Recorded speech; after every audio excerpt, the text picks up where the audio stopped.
অসমত এতিয়া মহাপ্ৰব্ৰজন মানে কংগ্ৰেছৰ পৰা বিজেপিলৈ প্ৰব্ৰজন দেখি কোনোৱে ৰাজীৱ ভৱনৰ পৰা বাজপেয়ী ভৱনলৈ ফ্লাইঅভাৰ এখনো বিচাৰিছে। বহুতে কয় স্থান গ'লে মান যায়, কিন্তু মই ভাবোঁ আজিকালি স্থান গ'লে মান পাবও পাৰি। কিয়? দুদিন আগতে সভাপতিয়ে প্ৰদ্যুৎ বৰদলৈৰ বাবে 1 ইঞ্চি ঠাই নাই বুলি ক'লে। আজি গোটেই সমষ্টি ওলাই গ'ল। স্থান মান দুয়োটা বৰকৰাৰ।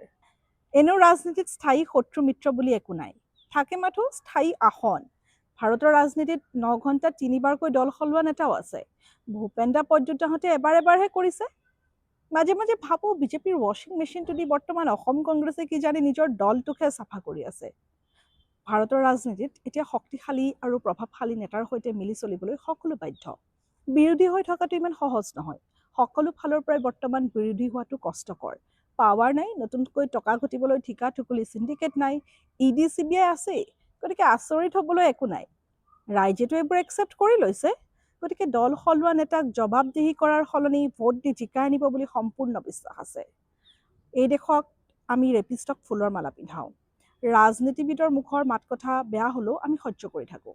সকলোতেতো আমি মনে মনেই থাকোঁ, কিন্তু মাত্ৰ এটা কথা কৈ যাওঁ, তললৈ সকলো নামে, কিন্তু আপুনি কিমান তললৈ নামিব তাৰ এটা সীমা নিৰ্ধাৰণ কৰি ল'লে ভাল।